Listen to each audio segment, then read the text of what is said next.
मैं एहसान coaching centre से एमडी फैयाज अहमद दोस्तों और साथियों कहने के मुताबिक मैं फिर एक बार आपके सामने मैं हाजिर हूं और मैं हर रोज़ कहता हूं कि हर रोज़ एक नए प्रकार का मैं वीडियो बनाऊंगा और इसलिए मैंने एक नई वीडियो बनाने की कोशिश किया है।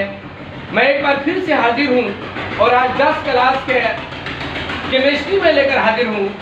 आप तक मैं कुछ अच्छी बातों को, प्रमुख चीज़ों को मैं समझाने की कोशिश किया है, एक अनमोल तोहफा लेकर आया हूं। इसलिए एमडी फैयाज अहमद आपसे ये गुजारिश करता है, ये निवेदन करता है कि मेरी वीडियो को देखने से पहले सबसे पहले एक छोटी सी गुजारिश है कि मेरी वीडियो को आप सब्सक्राइब करें और लाइक करें और ज़्यादा से ज़्यादा संख्या में शेयर करें। तो मैं 10 क्लास का केमिस्ट्री जो पहला लेसन आपके सामने है, रासायनिक अभिक्रियाएं एवं समीकरण, और ये बहुत ही इंपॉर्टेंट लेसन है केमिस्ट्री का। समझिए कि केमिस्ट्री का दिल है, इसको हार्ट बोलेंगे, ये जान है, ये बहुत इंपॉर्टेंट लेसन। इस लेसन में मैं आप लोगों को सिखाने का कोशिश किया है, बताने का प्रयास किया है, यही चीज़ है कि रासायनिक अभिक्रियाएं एवं समीकरण। तो सबसे पहले हमको इसमें पढ़ना है रासायनिक अभिक्रिया, जिसको अंग्रेजी में हम लोग बोलते हैं केमिकल रिएक्शन।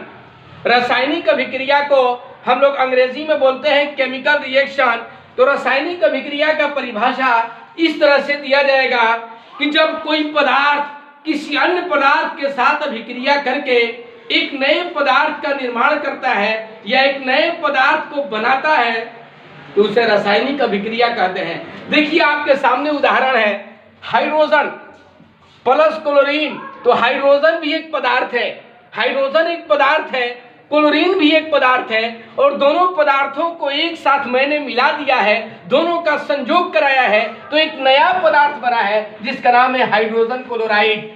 तो हाइड्रोजन और क्लोरीन के मिलने के बाद मिलने से एक नया जो पदार्थ बनता है जिसका नाम है हाइड्रोजन क्लोराइड, यही आपका रासायनिक अभिक्रिया है। जिस तरह से आप जानते हैं कि एक प्रयोगशाला में हाइड्रोजन को और ऑक्सीजन को, हाइड्रोजन का 2 अनुपात और ऑक्सीजन का 1 अनुपात जब मिलाते हैं, संयोग कराते हैं रसायन शास्त्र के प्रयोगशाला में, तो हमको जल मिलता है। यानी कि 2 पदार्थों को मैंने संयोग कराया है, 2 पदार्थों को मिलाने का प्रयास किया है तो एक नया पदार्थ बना है, वही है रासायनिक अभिक्रिया। जिस तरह से आपको मालूम है कि जब नर और मादा आपस में संयोग करते हैं, मिलते हैं, संलग्न क्रिया करते हैं तो एक नया बच्चा, एक नए शिशु की जन्म होती है। उसी तरह से केमिस्ट्री में मैं इस तरह से समझेंगे कि 2 पदार्थ आपस में जब मिलते हैं, संयोग करते हैं तो एक नए पदार्थ का निर्माण करते हैं, इसलिए इसका नाम है रासायनिक अभिक्रिया। अब इसके बाद थोड़ा सा और आगे बढ़ते हैं तो हमको एक परिभाषा मिलता है अभिकारक, जिसको अंग्रेजी में रिएक्टेंट बोलते हैं। तो याद रखना कि रासायनिक अभिक्रिया में जो पदार्थ भाग लेते हैं उसे अभिकारक कहा जाता है। इसके बाद एक और परिभाषा मिलता है जिसको हम लोग उत्पाद भी बोलते हैं। इसका दूसरा नाम होता है प्रतिफल, अंग्रेजी में इसको प्रोडक्ट कहा जाता है। तो रासायनिक अभिक्रिया के फलस्वरूप जो नया पदार्थ बनता है उसे उत्पाद या प्रतिफल कहा जाता है। देखो आपके सामने मैंने एक छोटा सा एग्जाम्पल लिया है, एक छोटी सी उदाहरण देकर समझाने का मैंने प्रयास किया है, कोशिश किया है। वो यही उदाहरण है C+O2 CO2, यानी कि carbon plus O2 means oxygen. Carbon और ऑक्सीजन आपस में मिले हैं, संयोग किए हैं तो एक नए पदार्थ का निर्माण किए हैं जिसका नाम है CO2 यानी कि कार्बन डाइऑक्साइड। तो मैंने ये देखा है, ये तो रासायनिक अभिक्रिया हो गया, लेकिन कौन कौन सा पदार्थ इसमें भाग ले रहा है? कार्बन और ऑक्सीजन। तो कार्बन और ऑक्सीजन को अभिकारक कहा जाएगा। देखिए मेरे हाथों को आप देखिए कि किस तरह से मैंने इशारा किया है, समझाने का प्रयास किया है कि कार्बन और ऑक्सीजन दोनों मिल गए तो ये दोनों पदार्थ को अभिकारक कहेंगे, और ये दोनों मिलने के बाद एक नए पदार्थ का निर्माण किए हैं, एक नए पदार्थ को बनाए हैं जिसका नाम है CO2 कार्बन डाइऑक्साइड, इसको प्रतिफल कहा जाएगा। इसके बाद प्यारे दोस्तों, प्यारे बच्चों, मैं एक अनमोल सी तोहफा, मैं बहुत ही इंपॉर्टेंट चीज मैं बताने जा रहा हूं जिसका नाम है रासायनिक समीकरण, जिसको अंग्रेजी में कहते हैं केमिकल इक्वेशन।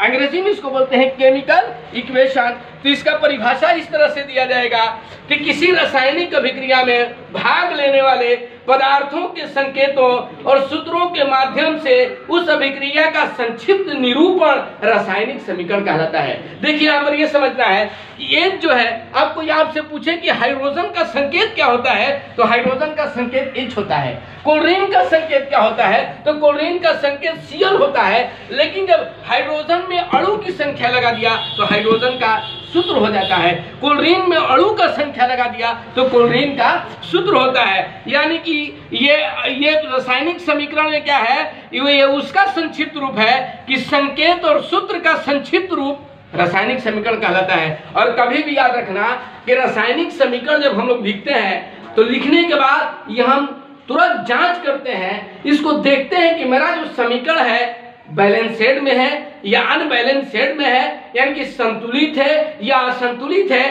तो यहाँ पर हम देखने का प्रयास करते हैं और बच्चों को समझाने का प्रयास करते हैं। क्या देखते हैं कि बाएं साइड हाइड्रोजन 2 है तो दाहिने साइड भी हाइड्रोजन क्या है, 2 है। बाएं साइड क्लोरीन 2 है तो दाहिने साइड भी क्लोरीन क्या है, 2 है। यानी कि मेरा समीकरण क्या है, संतुलित है।